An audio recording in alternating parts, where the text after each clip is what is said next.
আজকে আপনাদের সাথে গুরুত্বপূর্ণ একটা টপিক নিয়ে আলোচনা করব। আজকের ভিডিওর যেটা টপিক সেটা হলো এইচএসসি বোর্ড পরীক্ষায় ইংলিশে পাস মার্কটা কিভাবে হিসাব করতে হয় এই বিষয়টা আপনাদের ক্লিয়ার করে দিব।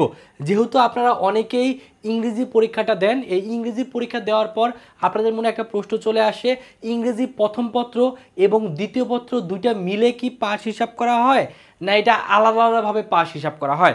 তো আজকের এই ভিডিওটা প্রথম থেকে শেষ পর্যন্ত দেখলে আশা করি যাদের ইংরেজি পরীক্ষা নিয়ে কোনো ধরনের যদি চিন্তা থাকে তাহলে আশা করি ভিডিওটা দেখলে আপনাদের চিন্তাটা চলে যাবে এবং আপনি খুব স্পষ্টভাবে বুঝতে পারবেন যে পাসটা কিন্তু খুব সহজভাবে হিসাব করা হয়। তো প্রথম যেহেতু প্রশ্নটা কী থাকে আপনাদের যে ইংরেজি প্রথম পত্র দ্বিতীয় পত্র কীভাবে পাস হিসাব করা হয়, দুইটা কি একসাথে পাস হিসাব করা হয় না দুইটা আলাদা আলাদাভাবে হিসাব করা হয়, এটা একটা প্রশ্ন।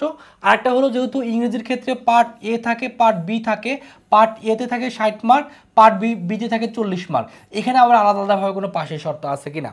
যেহেতু ইংরেজি বাদে অন্যান্য সাবজেক্টগুলোর ক্ষেত্রে কিন্তু আলাদা আলাদাভাবে পাস করতে হয়, এমসিকিউ আলাদাভাবে পাস করতে হয়, সৃজনশীল আলাদাভাবে পাস করতে হয়, ব্যবহারিক আলাদাভাবে পাস করতে হয়। বাট ইংরেজিতে যেহেতু এই এমসিকিউ আলাদাভাবে আসে না, শুধুমাত্র সিকিউ প্রশ্নই আসে, অর্থাৎ সম্পূর্ণ মার্কটা কিন্তু একজন টিচারই আপনাকে দেয়। তো এটা কীভাবে হিসাব করতে হয় সেটা সম্পর্কে আপনাদের একটু ধারণা দিয়ে দিই। প্রথম কথা হলো ইংরেজি ফার্স্ট পেপার আপনারা পরীক্ষা দিয়েছেন 100 মার্কের, এই 100 মার্কের ভিতরে পাস মার্ক হলো 33, অর্থাৎ এখানে কিন্তু আলাদাভাবে আপনাকে পার্ট এ পার্ট বিতে যে হিসাব করবে এরকম না, পার্ট এ পার্ট বি মিলে মোট যদি আপনি 33 পেয়ে যান তাহলে কিন্তু আপনাকে আপনার এখানে পাস মার্ক আপনি পেয়ে যাচ্ছেন। অপরদিকে ইংরেজির সেকেন্ড পেপার যেটা আছে সেখানে 100 মার্কের পরীক্ষা হচ্ছে, সেখানেও same part A part B দুটো মিলে যদি আপনি 33 পান তাহলে পাস চলে আসতেছে। এখন আপনাদের মনে যেটা প্রশ্ন, অনেকের যেটা ঘটে দেখা যায় যে ইংরেজি ফার্স্ট পেপার পরীক্ষা মোটামুটি ভালো হয়েছে, কথার কথা আপনি ইংরেজি ফার্স্ট পেপারে 100-র ভিতরে আপনি পাইছেন কত, আপনি পাইছেন হলো 46। আর আপনি ইংরেজি সেকেন্ড পেপারের পরীক্ষা খুবই খারাপ হয়েছে, সেখানে আপনি ধরেন 100-র ভিতরে মাত্র 20 পাইছেন ধরে নিলাম, তাহলে সেক্ষেত্রে আপনার ফেল আসবে না পাস আসবে, এটাই অনেকের প্রশ্ন।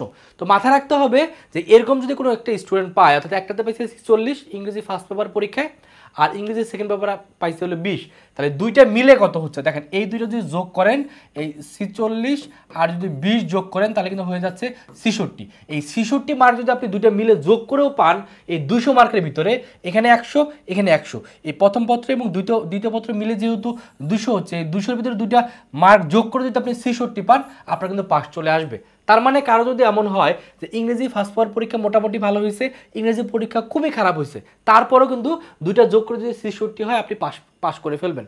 অথবা কেউ যদি এখানে 33-এর উপরে পায়, এখানে যদি 33-এর উপরে পায় তাও কিন্তু পাস চলে আসবে। এই জন্য কেউ যদি টেনশন করে থাকেন যে একটা পরীক্ষা খুব খারাপ হয়েছে আর একটা মোটামুটি অন অ্যাভারেজ হয়েছে, দুইটা যোগ করে যদি আপনার 33 আসে আপনি পাস চলে আসতেছে। এই জন্য পাস ফেল নিয়ে কেউ কখনো টেনশন করবেন না।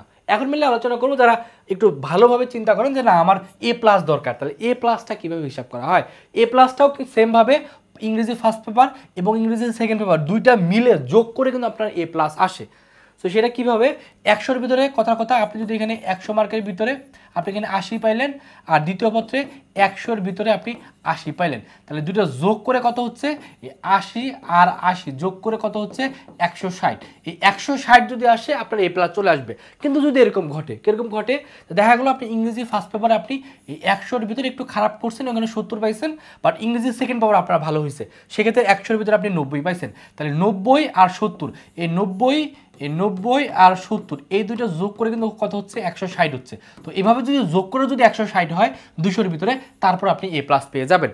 অর্থাৎ আপনার দুইটা যোগ করে যেভাবে হোক আপনি যোগ করে আপনার যদি 160 চলে আসে তাহলে আপনি এ প্লাস পাবেন। তো এ প্লাসের হিসাবটা বলে দিলাম, পাস ফেলের হিসাবটা কীরকম সেটা কিন্তু বলে দিলাম। তো আশা করি যারা এই পাস ফেল নিয়ে টেনশন করতেছেন তারা আর কোনো ধরনের টেনশন করবেন না, নেক্সট পরীক্ষাগুলো ভালো করে দেওয়ার চেষ্টা করবেন। এবং আরেকটা অ্যানাউন্সমেন্ট দিয়ে দিই, আমরা কিন্তু প্রতি বছরই এই অ্যাডমিশনের পরপরই মেনলি আপনাদের এই বোর্ড পরীক্ষার পরপরই কিন্তু আমরা অ্যাডমিশন জার্নি শুরু করি। তো কেউ যদি আমাদের সাথে আপনার অনলাইনে ক্লাস করে অল্প টাকার ভিতরে অ্যাডমিশনের প্রস্তুতি নিতে চান তারা চাইলে আমাদের ভার্সিটি গুচ্ছবতী টার্গেট বেসে এখনই ভর্তি হতে পারেন।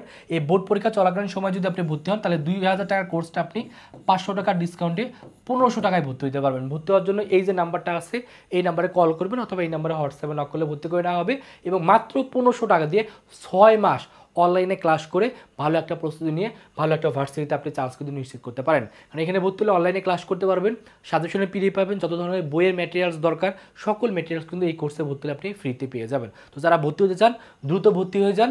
আর কেউ যদি মনে করেন বোর্ড পরীক্ষার পরে ভর্তি হবেন তখনও ভর্তি হতে পারবেন, কিন্তু তখন কিন্তু আপনাকে এই 2000 টাকা দিয়ে ভর্তি হতে হবে। তো যারা সারে ভর্তি হতে চান তারা এখনই এই নাম্বারে অবশ্যই যোগাযোগ করবেন। তো ভিডিওটা আপনাদের কাছে কেমন লাগলো এটা অবশ্যই কমেন্টে জানাই দিবেন, এবং আপনাদের আর নতুন কোনো বিষয়ের যদি ভিডিও দরকার হয় এটা অবশ্যই বলবেন। তো সকলে ভালো থাকবেন, সুস্থ থাকবেন, আল্লাহ হাফেজ।